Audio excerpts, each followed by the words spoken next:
Hi, everyone.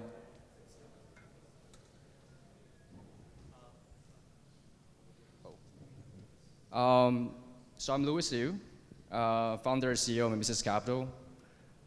We are like a Bitcoin family office fund. We invest in Bitcoin, investing in Bitcoin ecosystem.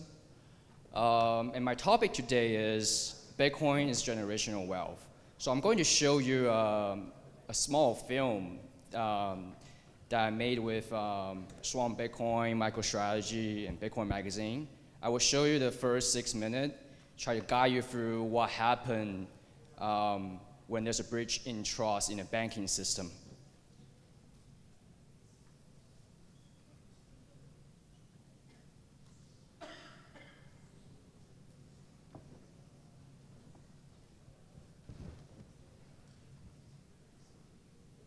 In the beginning. Beginning.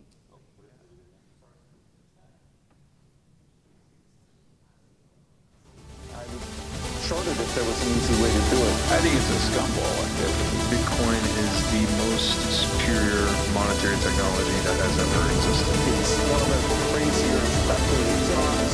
It's a hard asset.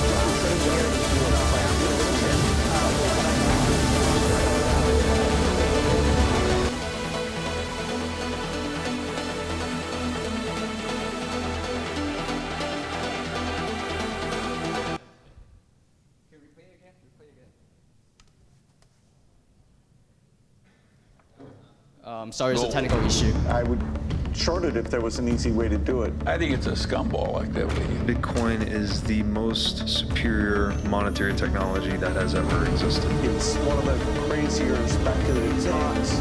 As a very hard asset.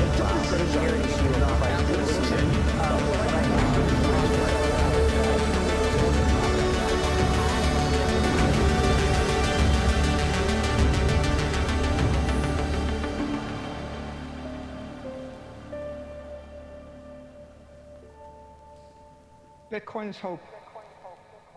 The year is 1948.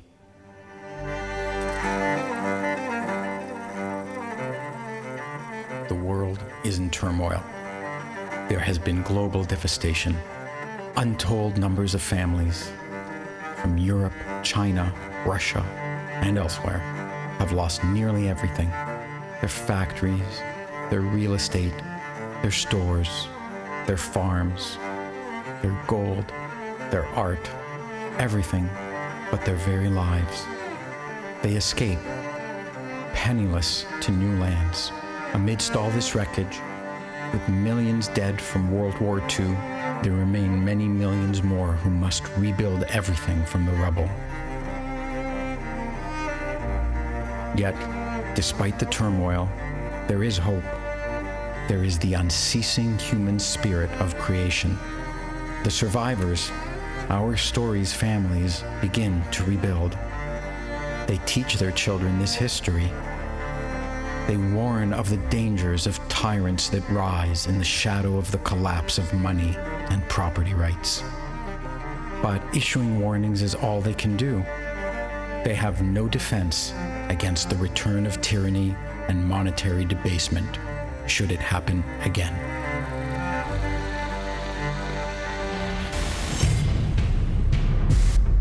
The year is 2008. 60 years have passed. So much has been rebuilt that more abundance exists now than ever before. Humanity is flourishing. Global information and trading networks unify the world. They far exceed anything that came before. Cities have been erected by the thousands. Billions live in comfort.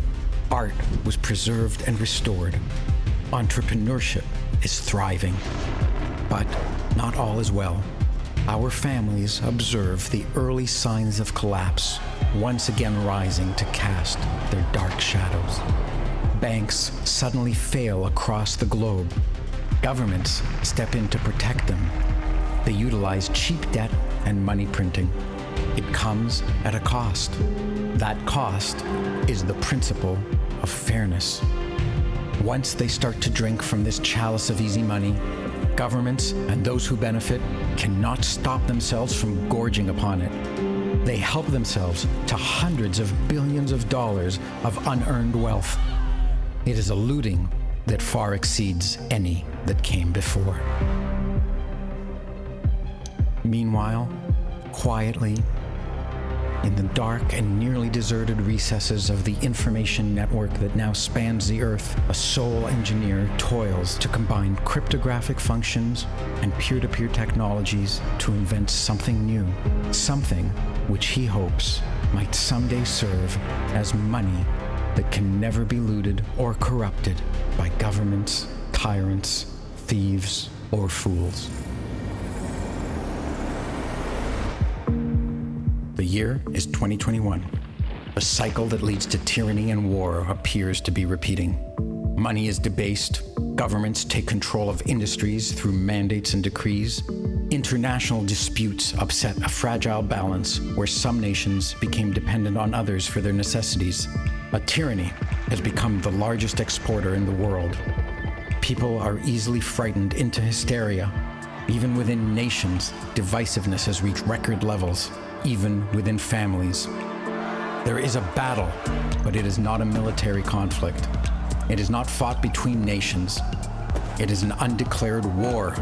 It is a war over property, wealth, power, and money.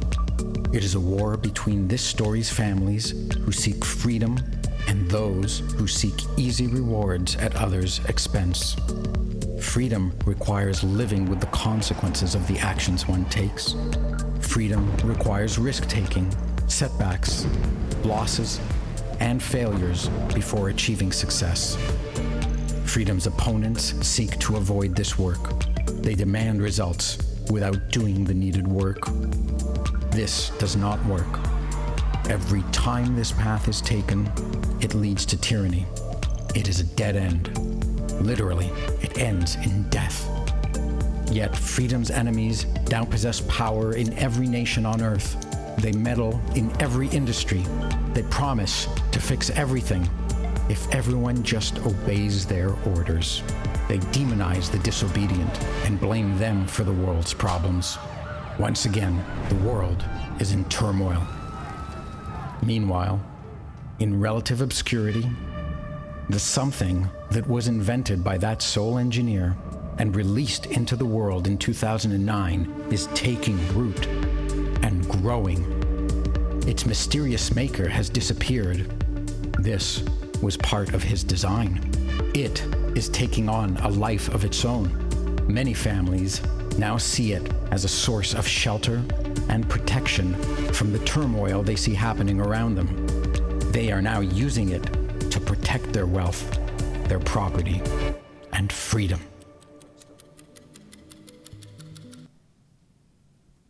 All right. Thank you. So this film is made in 2021 when there's no banking crisis, right? And the Fed is raising interest rate and reducing the balance sheet. And here we are, right? 2023. Right? The chains are on the brink, third battle for banks. Right? When first Satoshi released the Bitcoin protocol, he encrypted this message, right? Chancellor on the brink, third battle for banks. Now we have the third term. And we live in a bad time and an exciting time for Bitcoin, but that bad time for fiat system. So Satoshi Nakamoto actually say this on the Bitcoin blog, right? The root problem with the conventional currencies or the trust that required to make it work. The central bank must be trusted not to debase the currency, but the history of the fiat currency is full of breach of that trust.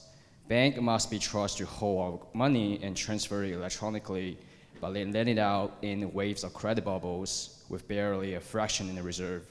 We have to trust them with our privacy, trust them not to let identity thefts drain our accounts.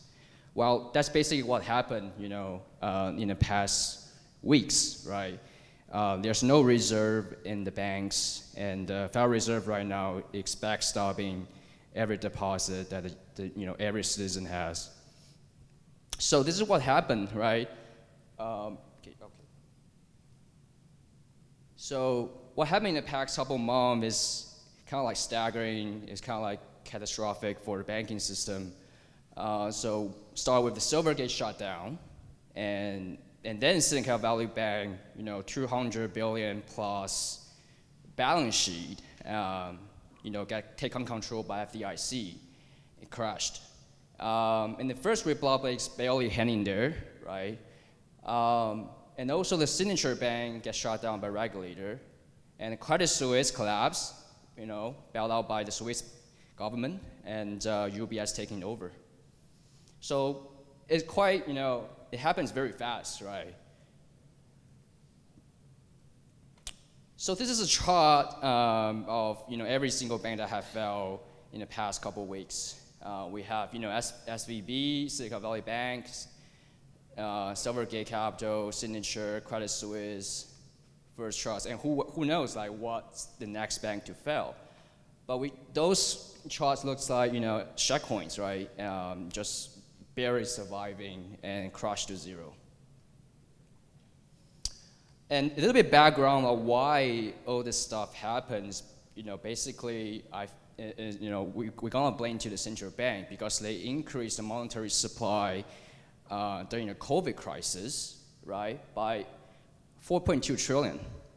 And where those deposit goes, right? Those deposit goes to the bank, and the bank goes on to buy, long-term treasury, which at the time yield about basically zero. And they inject so much money into the system, and those banks end up like a hedge fund. They have to go out and buy, bonds, but without any hedges. And this is the interest rate during the COVID, right? Basically lowered down to 0.0. And that costs a lot of money printing and monetary easing, and basically just to save the economy during the COVID crisis. But that's all the past, right? Right now the interest rate is they just raised 25 basis points, so the interest rate is about 4.7 to 5%, and they reduced the balance sheet by 50% right now. So they kind of try to do the quantitative tightening. And that's where this, the whole situation, the collapse of the banking system happened. So here's the unrealized gain and losses on the investment for banks. And we have like 600 billion plus. That's an amazing number, big number. Unrealized losses, which because they bought a treasury bond during a low interest rate environment, and now the treasury bond rises in interest rate and the price crashes. That's why they have so many losses on the balance sheet. And then not just small bank, regional bank, but also happen to big banks. The big banks are 21 billion, 210 billion losses on their balance sheet, right? And many banks have the same problem. Only those banks that are systematic important banks are not subject to this crisis. But yeah, if you look at this charts, basically all the banks here have a similar problem, and how and this is how the Federal Reserve, the government, backstop this problem, right? So, Bank Term Funding Program, aka BTFP, it's kind of like a bailout, right? They didn't name it the bailout, but it's actually the bailout, right? So the Federal Reserve is offering loans to banks, and those loans are collateralized by the you can say treasury bond or all the asset, right? And they are evaluated by the Fed at a par. What does that mean? It means that if you bought at 100 and the market price is 80 now, you can still collateralize it at 100, right? That's like, basically Fed is taking that losses and give it free profit or free liquidity to the banking system. And this is discount window borrowing in the past couple of weeks. It's already surpassing 2008 great financial crisis. And the discount window borrowing is kind of like short-term borrowing. right? You still have to collateralize your treasury bond and so on. But yeah, it's a short-term solution for the liquidity problem, but it's already because the great financial crisis is reached 152.85 billion since the SVB collapse, and still growing. And we kind of see the balance sheet of Federal Reserve also skyrocketing during this period. And they do all the quantitative tightening in the beginning of the year 2022, right? And all that kind of erased. So approximately 50% of the quantitative tightening it had achieved over the previous year had been wiped out. So we are back at revival of Federal Reserve printer. I mean, that's a question because they denies it, right? So the Fed balance sheet had increased 300 billion during this time. So what's going to happen next? I mean, it's going to be a greater centralization on banking system, right? And it's going to be like, the small banks are not going to survive this, and the depositors are going to switch in their deposit to the big banks because they are systematic important.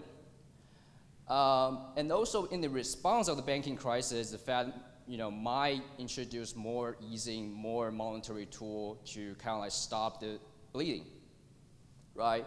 And interestingly, right, during this time, the Federal Reserve also announced this product, their products called FedNow. FedNow is kind of like, a new system, a new app that the Federal Reserve released to issue, their own CBDC, their own fiat dollar. So this is like a 1928 depression, right? Everybody sending a pound, banks wanting to withdraw the money. And that's actually happened, in the US right now. Like people are standing outside the regional bank, trying to withdraw the money out. All right, so should we trust a central bank? I think most of people here who are believer in Bitcoin will say no, right? So basically when they come out and say something like this, right, I can reassure the members of committees that our banking system remains sound, from Janet Yellen. And from Jerome Powell, our banking system is sound and resilient with strong capital liquidity, right? You can choose to believe what central bankers say, but ultimately, in the reality and what's going to end up is they try to lie when the system has a crack.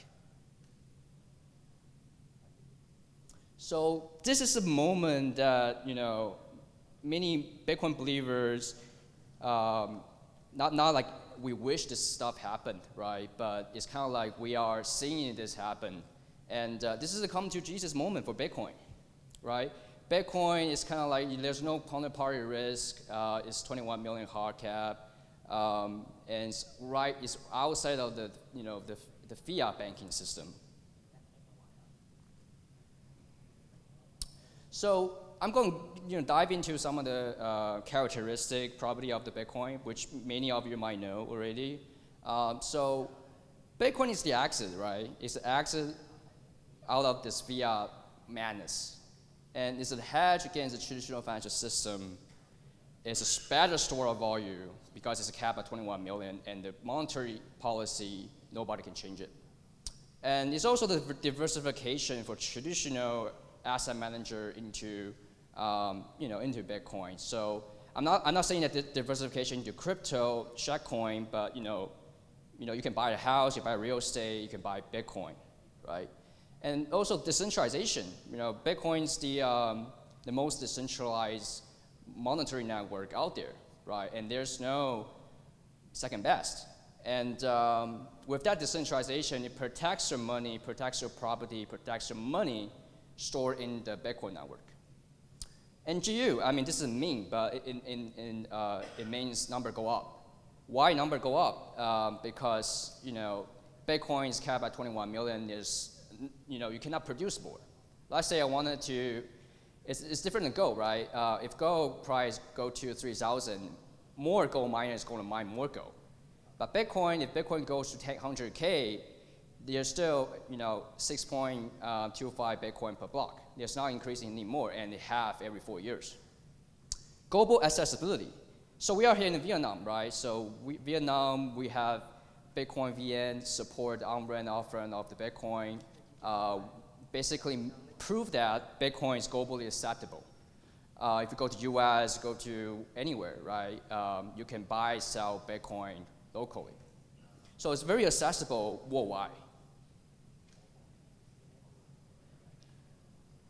And unlike 2009, Bitcoin is no longer a speculative volume, right? It has, so in 2008 when Satoshi created, it's kind of like infant, right? There's no infrastructure, there's no proven track record around it, right? It's just a very early idea and we have early adopter. And now what we are looking at Bitcoin right now is kind of like a teenager, right? So we have like 40 years robust track record, 99.99% network uptime, way better than bank, right? 24/7 seamless operation, never stop. 105% annual average return, right? It's the best performing asset out there. And we also have like 546 billion market cap, right? Compared to 2008, 2009, there's zero market cap. And we have this 21 million Bitcoin hard cap policy, which had never broken, throughout the entire history of Bitcoin. And the hash rate hit all-time high, meaning that a lot of miners are trying to provide security to the network. And this is a very staggering number, 320.45 megawatt terahash per second. And we also have global liquidity, like there's our Bitcoin exchange set up around the world. We have lower transaction fee compared to traditional financial system. And this is something I want to touch on is that we have a very vibrant, growing developer community, right? We have Lightning Labs, we have Blockstream, we have all the core developers and developers around the world working on Bitcoin. And also we have like greater public awareness and acceptance right now because we have a lot of talking heads go onto the media talking about Bitcoin, and we have more and more influential people get it, right? And then the awareness increased. And we also have the increase in use case and utility. So back in 2008, we probably don't have wallet of Satoshi. Right now we have wallet of Satoshi. We can pay each other seamlessly, very, very fast. Even in 2015, we still struggle kind of like pay each other in Bitcoin because we have to wait like 10 minutes. But with Lightning Network, we can pay each other less than 1 second. So expanding of the use case and utility really help the onboarding process. And that infrastructure is built today, right? It's not, we are not like in 2008, 2009 anymore. We have lots of companies, private companies, showed in the chart here, and the public company as well, right? Like MicroStrategy, like Block, and all the public miners, right? The infrastructure is here. So, go buy Bitcoin. This is my talk. It was pretty fast. I mean, yeah. If you have any questions, let me know. But so I want to touch a little bit on, maybe extend a little bit because I have a lot of time here.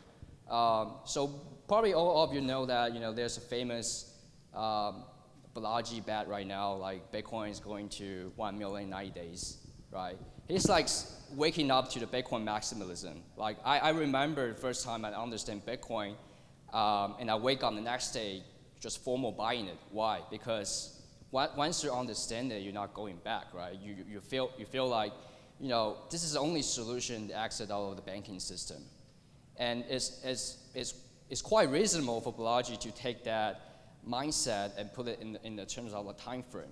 But one thing I wanted to argue against is that he might be too enthusiastic when he understands what Bitcoin means for the humanity. I don't know if it's gonna go to 1 million in 90 days, but I feel like this is something might happen, and might happen any times a day. So I'm not trying to time the market or whatever, right? I don't think everybody here wanting to time the market, because when you time the market, it's kind of like you are suffering from the volatility. So why not just buy it every day, every week, every month, every year, to stacking sats, right? So I think there isn't any other solution better than Bitcoin out there to kind of like provide a solution to the current banking crisis. And I'm not trusting the central bank to provide a better solution for me, right? I choose to take a pound of my own freedom and invest, save my money into Bitcoin. All right, here, this is it. Awesome. So we have 5 minutes for some Q&A, and then we'll be on lunch break until 11:30. So fire away. So we have Q&A right now. Questions coming from the crowd. Oh, here we go. Gentleman right there in the hat. Hey, hi. So I would like to have your take on the Fed policy coming till the end of the year. Can you share more on your views? Fed policy. So I'll provide my personal opinion. I think they're gonna stop the rate hike. Sorry. Is that a question? All right. The rate hike and rate cut or a pause.